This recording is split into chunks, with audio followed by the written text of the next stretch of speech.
ಓಂ ಶಾಂತಿ. ಓಂ ಶಾಂತಿ. ಓಂ ಶಾಂತಿ. ಸರ್ವಾತ್ಮಗಳ ತಂದೆ ಪರಂಪಿತ ಪರಮಾತ್ಮ ಸದ್ಗತಿಯ ಕೊಡುವಂಥ ಸದ್ಗತಿದಾತ ಸದ್ಗುರುವಿನ ಕಣ್ಮಣಿಗಳಾದ ತಮ್ಮೆಲ್ಲರಿಗೂ ಪರಮಾತ್ಮನ ಪ್ರೀತಿಯ ನೆನಪಿನಲ್ಲಿ ಇವತ್ತಿನ ಈ ಸುಂದರ ಸದ್ಗುರುವಾರ ಗುರುವಿನ ದರ್ಬಾರದಲ್ಲೇ ಮುಂಜಾನೆಯ ಸಮಯದಲ್ಲೇ ನಡೀತಿರುವಂತಹ ಬಹಳ ಸುಂದರವಾದಂತಹ ಕಾರ್ಯಕ್ರಮ, ಸತ್ಯಯುಗದ ದೃಶ್ಯವನ್ನು ತೋರಿಸುವಂಥ ಕಾರ್ಯಕ್ರಮ. ಭಾರತ ನಶಾಮುಕ್ತ ಮಾಡೋದಕ್ಕಾಗಿ 10 ಕೋಟಿ ಜನರಿಗೆ ಈ ನಶೆಮುಕ್ತ ಆಗುವಂಥ ಪ್ರತಿಜ್ಞೆಯನ್ನು ಮಾಡಿಸುವಂಥ ಅಭಿಯಾನದ ಕುರಿತು ಈ ಕಾರ್ಯಕ್ರಮದ ವೇದಿಕೆ ಮೇಲೆ ಉಪಸ್ಥಿತ ಆಗಿರುವಂತಹ ನಮ್ಮ ತಾಲೂಕಿನ ಜನಪ್ರಿಯ ಶಾಸಕರಾದಂತಹ ಪರಮಾತ್ಮನಿಗೆ ಪ್ರಿಯ ಆಗಿರುವಂಥ ಶಾಸಕರು. ಏಕೆಂದರೆ ಅವರು ಬಾಬನ ಮೇಲೆ ಬಹಳಷ್ಟು ಪ್ರೀತಿ ಇಟ್ಟಿರುವಂಥವರು.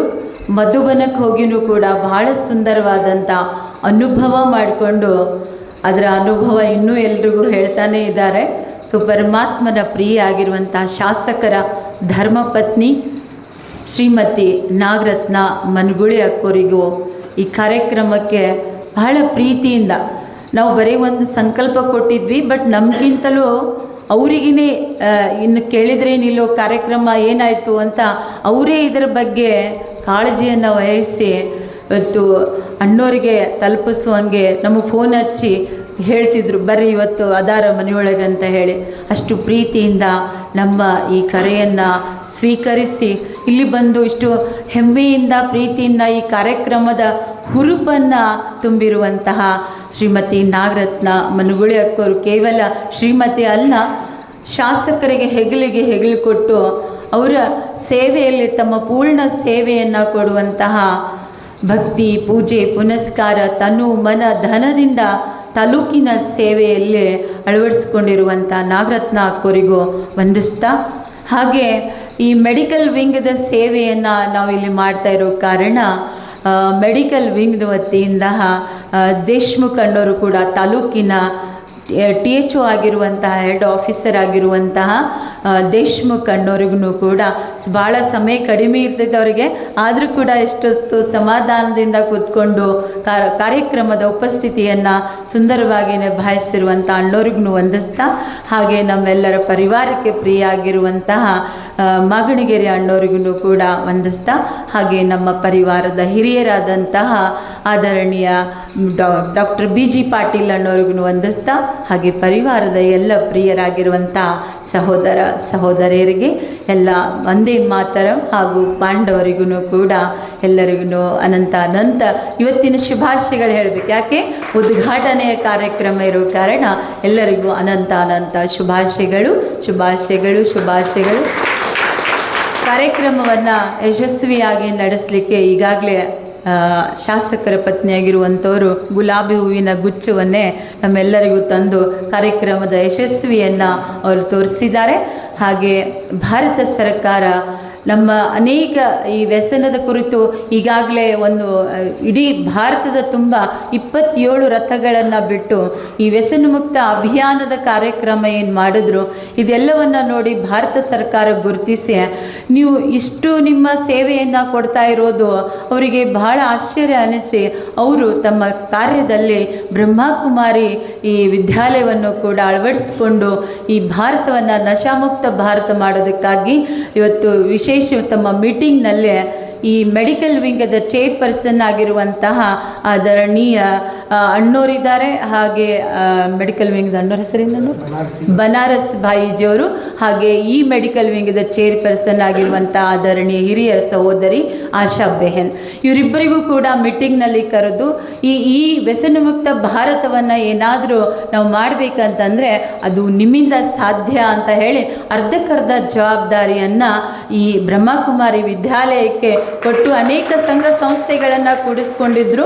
ಬಟ್ ಅದರಲ್ಲಿ ಬಹಳ ಭಾಳಷ್ಟು ಒತ್ತು ಕೊಟ್ಟು ನಮ್ಮ ಮಾನ್ಯರಾದಂತಹ ಎಲ್ಲರಿಗೂ ಪ್ರಿಯ ಆದಂತಹ ಆದರಣೀಯ ಪ್ರಧಾನ ಮಂತ್ರಿಜಿಯವರು ಭಾಳ ಬ್ರಹ್ಮಕುಮಾರಿ ವಿದ್ಯಾಲಯಕ್ಕೆ ಭಾಳಷ್ಟು ಫೋಕಸ್ ಕೊಟ್ಟು ಈ ಕಾರ್ಯದ ಜವಾಬ್ದಾರಿಯನ್ನು ಬಾಬನ ಈ ವಿದ್ಯಾಲಯಕ್ಕೆ ಬ್ರಹ್ಮಕುಮಾರಿ ವಿದ್ಯಾಲಯಕ್ಕೆ ಈ ಜವಾಬ್ದಾರಿಯನ್ನು ಕೊಟ್ಟಿರೋದು. ಯಾಕೆಂದರೆ ಅವರಿಗೆ ವಿಶ್ವಾಸ ಇದೆ, ಭಾರತ ಸರ್ಕಾರಕ್ಕೆ ಇದು ವಿಶ್ವಾಸ ಇದೆ, ಬ್ರಹ್ಮಕುಮಾರಿ ವಿದ್ಯಾಲಯ ನಿಸ್ವಾರ್ಥ ಮತ್ತು ನಿಷ್ಪಕ್ಷವಾದಂತಹ ಪ್ರಾಮಾಣಿಕವಾದಂಥ ಸೇವೆಯನ್ನು ಈ ವಿದ್ಯಾಲಯ ಕೊಡುತ್ತೆ ಅನ್ನುವಂಥ ವಿಶ್ವಾಸದಿಂದ ಇಂಥ ಒಂದು ಜವಾಬ್ದಾರಿಯನ್ನು ಕೊಟ್ಟಿದ್ದಾರೆ. ಏಕೆಂದರೆ ನಾವು ಕೇವಲ ಹೇಳೋರಲ್ಲ, ಪ್ರಾಕ್ಟಿಕಲ್ನಲ್ಲೇ ನಾವು ಮಾಡಿ ತೋರಿಸೋರು ಅನ್ನೋದು ಅವ್ರಿಗೆ ಗೊತ್ತಿದೆ. ಏಕೆಂದರೆ ನಮ್ಮ ಈ ವಿದ್ಯಾಲಯಕ್ಕೆ ಬರುವಂಥ ಎಲ್ಲ ಅಣ್ಣಂದಿರು ಎಲ್ಲ ಅಕ್ಕಂದಿರು ಕೂಡ ವ್ಯಸನದಿಂದ ಮುಕ್ತ ಪ್ರಾಕ್ಟಿಕಲ್ ಚಿತ್ರವನ್ನು ಅವರು ನೋಡಿದ್ದಾರೆ. ಹಾಗಾಗಿ ವಿಶ್ವಾಸದಿಂದ ಈ ಜವಾಬ್ದಾರಿಯನ್ನು ಕೊಟ್ಟಿದ್ದಾರೆ.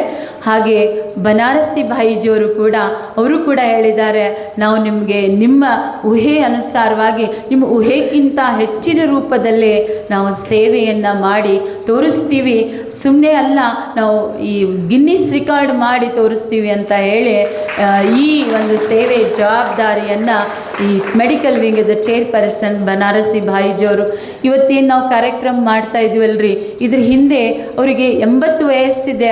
ಬಟ್ ಇಷ್ಟು ಇದ್ರ ಹಿಂದೆ ಅವರ ಪರಿಶ್ರಮ ಇದೆಯಲ್ಲ, ದಿನ ರಾತ್ರಿ ಇದನ್ನು ಹೇಗೆ ನಾವು ಸರಳವಾಗಿ ಮಾಡಬೇಕು, ಎಷ್ಟು ಸರಳವಾಗಿ ಮಾಡಬೇಕು, ಯಾರ್ದು ಭಾಳ ಟೈಮ್ ತಗೊಳ್ಳಾರ್ದೆ ಭಾಳ ಖರ್ಚಾಗಲಾರ್ದೆ ಈ ಕಾರ್ಯಕ್ರಮವನ್ನು ಹೇಗೆ ನಡೆಸ್ಕೊಂಡು ಹೋಗಬೇಕು ಅಂತ ಹೇಳಿ ದಿನಕ್ಕೆ ಮೀಟಿಂಗ್ ಕರೆದು ಮೀಟಿಂಗ್ನಲ್ಲಿ ಎಲ್ಲ ಥರದ ವಿಚಾರಗಳನ್ನು ಇಟ್ಟು ಕೇವಲ ಪ್ರತಿಯೊಂದು ಶಾಲಾ ಕಾಲೇಜುಗಳಲ್ಲಿ 10 ನಿಮಿಷ ಅಥವಾ 20 ನಿಮಿಷದವರೆಗಿನ ಅಷ್ಟರೊಳಗನೆ ನಮ್ಮ ಈ ಸರಳ ಸುಂದರವಾದಂಥ ಕಾರ್ಯಕ್ರಮವನ್ನು ನಿಭಾಯಿಸ್ಕೊಂಡು ಹೋಗುವಂಥ ಯೋಜನೆ ಮಾಡಿದ್ದಕ್ಕಾಗಿ ನಾವು ಇವತ್ತೆಲ್ಲ ಆದರಣೀಯ ಬನಾರಸ್ ಬಾಯಿಜಿ ಹಾಗೂ ಆದರಣೀಯ ಆಶಾ ದೀದಿಗೆ ನಮ್ಮ ಒಂದು ಜೋರಾದ ಚಪ್ಪಾಳೆ. ಯಾಕೆ ಭಾಳಷ್ಟು ಇಬ್ಬರು ಹಿರಿಯರು ಬಟ್ ಭಾಳಷ್ಟು ಶ್ರಮ ಪಡ್ತಾ ಇದ್ದಾರೆ, ದಿನ ರಾತ್ರಿ ಈ ಸೇವೆಯಲ್ಲಿ ತೊಡಗಿರೋ ಕಾರಣ ಇವತ್ತು ಇಷ್ಟು ವಿಶಾಲವಾದಂಥ ಸೇವಾ ಸಫಲತೆಯ ಒಂದು ಪ್ರತ್ಯಕ್ಷ ಫಲ ನಾವೆಲ್ಲ ನೋಡ್ತಾ ಇದ್ದೀವಿ. ನಮ್ಮ ಭವ್ಯ ಭಾರತ ಯಾವತ್ತೂ ಕೂಡ ಭವ್ಯವಾಗಿರುವಂಥ ಭಾರತನೇ ಇದೆ, ಭಾರತ ಭೂಷಣವಾದಂಥ ಭಾರತ ಇದೆ. ಪ್ರಬುದ್ಧ ಸಮಾಜವನ್ನು ನಾವೆಲ್ಲ ತರಬೇಕು. ಮತ್ತು ಹಿಂದೆ ಇರುವಂಥ ಭಾರತ ಅಥವಾ ಮುಂದೆ ಬರುವಂಥ ಸುವರ್ಣಮಯ ಭಾರತವನ್ನು ನಾವು ಮಾಡಬೇಕಂದ್ರೆ ಒಬ್ಬಿಬ್ಬರಿಂದ ಅಲ್ಲ, ಈ ಕಾರ್ಯ ಪ್ರತಿಯೊಬ್ಬರ ಬೆರಳಿನ ಸಹಯೋಗ ನಾವು ಕೊಡಲೇಬೇಕಾಗುತ್ತೆ. ಹಾಗಾಗಿ ಇದು ಒಂದು ಮನೆ, ಒಂದು ಊರು, ಒಂದು ರಾಜ್ಯಕ್ಕೆ ಸೀಮಿತ ಅಲ್ಲ, ನಮ್ಮ ಭಾರತದ ದೇಶದ ಒಂದು ಹಿರಿಮೆಯನ್ನು ತೋರಿಸುವಂಥದ್ದಿದೆ. ಯಾಕೆಂದರೆ ಇವತ್ತು ಬಹಳಷ್ಟು ಭಾರತದ ಏನಾದರೂ ಇವತ್ತು ಕೀರ್ತಿ ಕೆಳಗಿಳಿದಿದೆ ಅಂದರೆ ಅದಕ್ಕೆ ಕಾರಣ ವ್ಯಸನ ಅಂತಲೇ ಹೇಳ್ಬೋದು. ಭಿನ್ನ ಪ್ರಕಾರದ ವ್ಯಸನಗಳು. ಮೊದಲೆಲ್ಲ ತಂಬಾಕು ಅವೆಲ್ಲ ಕಾಮನ್ ಇತ್ತು, ಈಗ ತಾನೇ ಅಕ್ಕೋರು ಹೇಳಿದ್ರು ಹಲ್ಲು ಹೊಡಿತದಂದರೆ ತಂಬಾಕು ಹಾಕ್ಕೊಳ್ಳೋದು. ಇಲ್ಲ ಕೆಲವ್ರು ಏನಂದರೆ ಹೊಟ್ಟೆ ಸಾಪಾಗಂಗಿಲ್ಲ ರೀ, ಅದಕ್ಕೆ ನಾವು ತಂಬಾಕು ತಿಂತೀವಿ, ಅದು ತಿಂದರೆ ನಮಗೆ ಹೊಟ್ಟೆ ಸಾಪಾಗ್ತೈತಿ ಅನ್ನುವಂಗೆ. ಸಿಗರೇಟ್ ಸೇದಿದ್ರೆ ಒಂದು ಮತ್ತು ನಮಗೆ ಸರಳ ಆಗ್ತೈತಿ ಅನ್ನುವಂಗೆ. ಅಥವಾ ಶರಾಬ್ ಇಲ್ಲರಿ, ನಾವು ಸ್ವಲ್ಪ ಕುಡಿತೀವಿ, ಹಂಗೆ ಭಾಳ ಕುಡಿಯೋಂಗಿಲ್ಲ. ಬಟ್ ಏನೇ ಕುಡಿದ್ರೂ ಕೂಡ ಅದು ತನ್ನ ನಶ ಒಳಗಡೆ ತೋರಿಸೋದು. ಹೇಳ್ತಾರಲ್ಲ, ಶರಾಬ್ ಮೊದಲು ಮನುಷ್ಯ ಕುಡಿತಾನೆ, ಆಮೇಲೆ ಶರಾಬ್ ಕುಡಿತೈತಿ, ಆಮೇಲೆ ಮನುಷ್ಯನನ್ನೇ ಶರಾಬ್ ಕುಡ್ಕೊಂಡು ಕರ್ಕೊಂಡು ಹೋಗಿಬಿಡ್ತೈತಿ. ತಂಬಾಕು ಸುಮ್ಮಿದು ಏನು ತಂಬಾಕು ಚಟ ಅಲ್ಲ ಅಂತೇಳಿ ತಿಂತಾರೆ, ಆದರೆ ತಂಬಾಕದಲ್ಲಿರುವಂಥ ಜಹರ್ ಜಗತ್ತಿನಲ್ಲಿ 2ನೇ ವಿಷ ಅಂದ್ರೇ ತಂಬಾಕು. ಮೊದಲನೇದೇಂತ ವಿಷ ಇದೆ, ಅದಂತೂ ವಿಷ ಇದೆ, ಬಟ್ 2ನೇ ವಿಷ ತಂಬಾಕಾಗೈತಿ. ಅದು ನಮಗೇನಾಗ್ಬಿಟ್ಟೈತಿ, ನಮ್ಮ ಮನೆಯಾಗದು ಸಂಪ್ರದಾಯ ಐತ್ರಿ, ಸ್ವಲ್ಪ ತಂಬಾಕು ಹಾಕೋತೀವಿ ಅಷ್ಟೇ, ಬಟ್ ಅದು ಒಳಗಡೆ ಹೋಗಿ ಅದು ತನ್ನ ಕೆಲಸ, ವಿಷದ ಕೆಲಸನೇ ಮಾಡುವಂಥದ್ದು. ದನಗಳು ಕೂಡ ಆ ಎಲೆಗಳನ್ನು ಮುಟ್ಟುವುದಿಲ್ಲ ರೀ, ಹಾವು ಕೂಡ ತಂಬಾಕಿನ ಎಲೆ ಒಳಗೆ ಹೋಗಂಗಿಲ್ಲ, ಬಟ್ ಮನುಷ್ಯ ಅದನ್ನು ಅಗದಗದು ತಿಂತಾನೆ. ಅವನು ಹೆಂಗೆ ತಿಂತಾನ ಹಂಗೆ ಅವನಿಗದು ಒಳಗಡೆಯಿಂದ ತಿನ್ಲಿಕ್ಕೆ ಶುರು ಮಾಡ್ತೈತಿ. ಬಟ್ ನಾವು ಯಾರು ಹೇಳಿದ್ರು ಕೂಡ, ಅಣ್ಣವ್ರು ಹೇಳಿದ್ರಲ್ರಿ, ನಶ ಬಿಡೋಕ್ಕೆ ಸಾಧ್ಯ ಇಲ್ಲ, ಒಳಗಿನ ಎಲ್ಲ ಅಂಗಾಂಗಗಳನ್ನು ಕಳ್ಕೊಳ್ತೀವಿ ಕರೆ, ಆದರೆ ನಶ ಬಿಡೋಕ್ಕೆ ಸಾಧ್ಯ ಇಲ್ಲ. ಒಬ್ರು ಅಕ್ಕೋರು ಅನುಭವ ಹೇಳಾಕತ್ತಿದ್ರು, ಇದನ್ನೇ ಒಂದು ಸಣ್ಣ ಅನುಭವ. ಅವ್ರ ಪತಿಗೆ ತುಂಬ ಈ ವ್ಯಸನದಲ್ಲಿ ತುಂಬ ಡೀಪಾಗಿ ಇಳಿದು ಭಾಳ ಶರೀರದ ಎಲ್ಲ ಅವಸ್ಥೆ ಕೆಟ್ಟೋಗ್ಬಿಟ್ಟಿತ್ತು. ಡಾಕ್ಟರ್ ಹೇಳಿದ್ರು ಲಿವರ್ ಡ್ಯಾಮೇಜ್ ಆಗೈತಿ, ಏನೂ ಇಲ್ಲ, ಕೆಲಸ ಮಾಡ್ತಾ ಇಲ್ಲ ನಿಮ್ಮ ಈ ದುಶ್ಚಟದಿಂದ. ಅವಾಗ ಲಿವರ್ ಹೋಯ್ತು. ಪತ್ನಿ ಏನು ಮಾಡಿದ್ಲು, ತನ್ನ ಲಿವರ್ ಅರ್ಧ ಲಿವರ್ ಕೊಟ್ಟು ಪತಿಯ ಪ್ರಾಣವನ್ನು ಉಳಿಸಿದ್ಲಕ್ಕೆ. ಆಮೇಲೆ ಮುಂದೆ ಒಂದು ವರ್ಷ ಆರಾಮಾಯ್ತಾ, ಚೆನ್ನಾಗಿದ್ದ, ಅವೆಲ್ಲ ಚಲೋ ನಡೆದಿತ್ತು. ಆದ್ರೆ ಅನ್ನೋರು ಹೇಳಿದ್ರಲ್ರಿ, ಚಟ ಮಾತ್ರ ಬೇಡ. ನೀರು ಬಿಟ್ಟಿರ್ತಾರೆ, 5 ದಿನ ನೀರು ಕುಡಿಸೋದಿಲ್ಲ ಅಂದರೆ ನೀರು ಬಿಟ್ಟಿದ್ರು, ಆದರೆ ತಂಬಾಕು ಯಾವಾಗ ತಿನ್ಬೇಕು ಅನ್ನೋದೇನಿತ್ತಲ್ರಿ. ಮುಂದೆ ಆ ವ್ಯಕ್ತಿ ಮತ್ತೆ ತನ್ನನ್ನು ಚಟದಲ್ಲಿ ತೊಡಗಿಸ್ಕೊಂಡ. ಸ್ವಲ್ಪ ದಿನ, ಯಾಕೆ ಅರ್ಧ ಲಿವರ್ ಎಷ್ಟು ಕೆಲಸ ಮಾಡ್ತದೆ, ಮುಂದೆ ಅವನು ಸತ್ತ ಬಿಟ್ಟ. ಬಟ್ ಪತ್ನಿ ಎಷ್ಟು ತ್ಯಾಗ ಮಾಡಿದ್ಲು. ಯಾಕೆಂದರೆ ನಾವು ನೋಡ್ತೀವಿ ಭಾರತದೊಳಗಡೆ ಇವತ್ತು ಯಾರೇ ಚಟ ಮಾಡಿದ್ರೂ ಕೂಡ ಅದರ ಜವಾಬ್ದಾರಿ ಅನುಭವಿಸೋರು ಒಂದು ಮಹಿಳೆನೇ. ಅದು ಮಗ ಇರ್ಬೋದು, ಪತಿ ಇರ್ಬೋದು, ತಂದೆ ಇರ್ಬೋದು. ಅದರ ಪರಿಣಾಮ ಏನಾದರೂ ಅನುಭವಿಸೋದಿತ್ತಂದರೆ ಅದು ಒಂದು ಮಹಿಳೆಯ ಜವಾಬ್ದಾರಿ ಆಗ್ತೈತಿ. ಯಾಕೆ ಪತಿ ದುಶ್ಚಟದಲ್ಲಿ ತೊಡಗಿದ್ರೆ ಚಿಂತೆ, ಮಗ ಕೆಟ್ಟ ದಾರಿ ಹಿಡಿದ್ರು ಚಿಂತೆ, ತಂದೆ ಹಿಂಗೆ ಮಾಡಿದ್ರೂ ಕೂಡ ಪರಿವಾರದ ಮರ್ಯಾದೆ ಚಿಂತೆ ಇವತ್ತು ಮಹಿಳೆಯರ ಮೇಲೆ ನಾವು ನೋಡ್ತಾ ಇದ್ದೀವಿ. ಹಾಗಂತ ಮಹಿಳೆಯರು ವ್ಯಸನದಲ್ಲಿ ಇಲ್ಲ ಅಂತ ಹೇಳಂಗಿಲ್ಲ. ಇವತ್ತು ಅವ್ರದ್ದು ಕೂಡ ಮುಕ್ತವಾಗಿ ವ್ಯಸನದಲ್ಲಿ ತೊಡಗಿರುವಂಥದ್ದು ಕೂಡ ನಾವು ನೋಡ್ತೀವಿ. ಇವತ್ತು ಅನೇಕ ಬೀದಿಗಳಲ್ಲಿ ಕಾಲೇಜ್ ಹುಡುಗಿಯರು ಕೂಡ ಸಿಗರೆಟ್ ಸೇದುವಂಥದ್ದು ಕೂಡ ನಾವು ನೋಡ್ತೀವಿ. ಬಟ್ ಇದಕ್ಕೆಲ್ಲ ಯಾಕೆ ಅಂತಂದರೆ ಅವರಿಗೆ ಒಂದು ಮಾರ್ಗ ಸಿಗ್ತಾ ಇಲ್ಲ. ನಶೆ ಕಟ್ ಮಾಡಬೇಕಂತಂದರೆ ನಶೆಯನ್ನು ನಶಾದಿಂದನೇ ಕಟ್ ಮಾಡಬೇಕಾಗ್ತದೆ. ಕಬ್ಬಣವನ್ನು ಕಟ್ ಮಾಡ್ತೈತೆ, ಬಿಸಿ ಕಬ್ಬಣ ತಣ್ಣ ಕಬ್ಬಣ ಕಟ್ ಮಾಡ್ತಿದ್ರು, ಹೊಡೆದು ಕಬ್ಬಣ ಕಟ್ ಮಾಡ್ತಿದ್ರು. ಹಾಗೆ ನಶೆಯಿಂದನೇ ಕಟ್ ಮಾಡಬೇಕು. ಅದಕ್ಕೆ ಯಾವ ನಶ ಬೇಕು? ಅದಕ್ಕೆ ಬೇಕು ಈಶ್ವರಿಯ ನಶ. ಈ ಈಶ್ವರಿಯ ನಶ, ಈ ನಶೆಯನ್ನು ಕೊಂದು ಹಾಕಲಿಕ್ಕೆ ಸಾಧ್ಯ ಇದೆ. ಅದಕ್ಕಾಗಿ ನಮಗೆ ಪುರ್ಸತ್ತಿಲ್ಲ, ಟೈಮ್ ಇಲ್ಲ ಅಂತ ಅನ್ನುವಂಗಿಲ್ಲ. ಪ್ರತಿನಿತ್ಯ ರಾಜಯೋಗದ ಅಭ್ಯಾಸವನ್ನು ಮಾಡಿದಾಗ ಜೀವನದ ಮೌಲ್ಯ ಗೊತ್ತಾಗ್ತೈತೆ. ಮನುಷ್ಯ ಎಲ್ಲ ಕಳ್ಕೊಂಡ್ರು ಗಳಿಸ್ಬೋದು, ಆದರೆ ದೇಹ ಅನ್ನೋ ಸಂಪತ್ತನ್ನು ಕಳ್ಕೊಂಡ್ರೆ ಅದನ್ನು ಮತ್ತೆ ತರಲಿಕ್ಕೆ ಸಾಧ್ಯ ಇಲ್ಲ. ಅದಕ್ಕೆ ಧನಭಾಗ್ಯ, ಆಸ್ತಿ ಭಾಗ್ಯ ಅನ್ನಲಿಲ್ಲ, ಆರೋಗ್ಯವೇ ಭಾಗ್ಯ ಅನ್ನುವಂಥದ್ದನ್ನು ನಾವು ಕೇಳ್ತೀವಿ. ಅದಕ್ಕೆ ರಾಜಯೋಗ ಈ ಸೃಷ್ಟಿಯಲ್ಲಿ 1936ನಲ್ಲಿನೇ ಸ್ವಯಂ ಪರಂಪಿತ ಪರಮಾತ್ಮ ಬಂದು ನಮಗೆ ಈ ಕೇವಲ ತಂಬಾಕು, ಸಿಗರೇಟ್, ಶರಾಬಲ್ಲ, ಇನ್ನೂ ವ್ಯಸನಗಳದಾವ್ರಿ.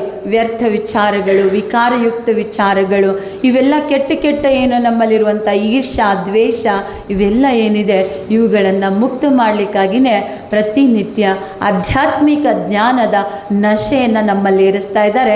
ಅದಕ್ಕೆ ಭಗವಂತನ ಭಾಷೆಯಲ್ಲಿ ಹೇಳಬೇಕಂದ್ರೆ ನಾರಾಯಣಿ ನಶ. ಈ ನಶೆಯಿಂದ ನಮ್ಮನ್ನು ಇವತ್ತೆಷ್ಟೋ ಜನ ಬಾಬನ ಮಕ್ಕಳು ಮೊದಲೆಲ್ಲ ವ್ಯಸನಿಗಳಿದ್ರು, ಆದರೆ ಏಕ್ದಮ್ ಬಾಬಾ ಯಾರಿಗೂ ಏನು ಕೈಯನ್ನು ತಂಬಾಕು ಕಸ್ಕೊಂಡು, ಶರಾಬ್ ಬಾಟ್ಲಿ ಕಸ್ಕೊಂಡು ಯಾರಿಗೂ ಬಿಡಿಸ್ತಿಲ್ಲ. ಬಟ್ ಆಧ್ಯಾತ್ಮಿಕ ಜ್ಞಾನ ಈ ನಶ ಒಳಗೆ ಹಾಕತ್ರೆ ಆ ನಶ ಆಟೋಮೆಟಿಕಲಿ ಬಿಡ್ತಾ ಹೋಗ್ತದೆ. ಹೆಂಗೊಂದು ಜೋರಾದಂಥ ನೀರಿನ ಪೈಪನ್ನು ಕೊಡದಲ್ಲಿ ಹಿಡಿದ್ರೆ ಕೊಡದಲ್ಲಿರೋ ಹೊಲಸೆಲ್ಲ ಹೊರಗೆ ಬರ್ತಿದೆ. ಹಾಗೆ ಪ್ರತಿನಿತ್ಯ ಆತ್ಮಕ್ಕೆ, ಈ ಒಂದು ಚೇತನಾ ಶಕ್ತಿಯಾಗಿರುವಂಥ ಆತ್ಮಕ್ಕೆ ನಾವು ಪ್ರತಿನಿತ್ಯ ಜ್ಞಾನದ ಅಮೃತವನ್ನು ಕೊಡ್ಸಾಕತ್ರ ಈ ವಿಷಯ ನಮಗೆ ಆಟೋಮೆಟಿಕಲಿ ಬೇಡ ಅಂತ ಅನ್ನಿಸ್ತೈತೆ. ಅದಕ್ಕೆ ನಮ್ಮ ಜೀವನದಲ್ಲಿ ಭಗವಂತ ನಮಗಾಗಿ ಈ ಅವಕಾಶವನ್ನು, ಈ ಸುಂದರವಾದಂಥ ಸಂಗಮ ಯೋಗದಲ್ಲಿ ನಮಗೆ ಕೊಟ್ಟಿದ್ದಾರೆ. ಹಾಗಂತೂ ಇಲ್ಲಿರೋರೆಲ್ಲ ನಶಾ ವ್ಯಸನಗಳಿಂದ ಮುಕ್ತ ಈಶ್ವರಿಯ ನಶೆಯಲ್ಲಿರೋರೇ ಅದೀರಿ. ಆದರೂ ಕೂಡ ನಿಮ್ಮೆಲ್ಲರ ಜವಾಬ್ದಾರಿ ಐತಿ. ನಿಮ್ಮ ಓಣಿಯಲ್ಲಿರೋರು, ನಿಮ್ಮ ಮನೆಯಲ್ಲಿರೋರು, ನಿಮ್ಮ ಸಂಬಂಧಿಗಳಲ್ಲಿರೋರಿಗೆ ನಶೆಯಿಂದ ಮುಕ್ತ ಮಾಡಬೇಕಂತ. ಅದಕ್ಕೆ QR ಕೋಡ್ ಅಂತೂ ಐತ್ರಿ.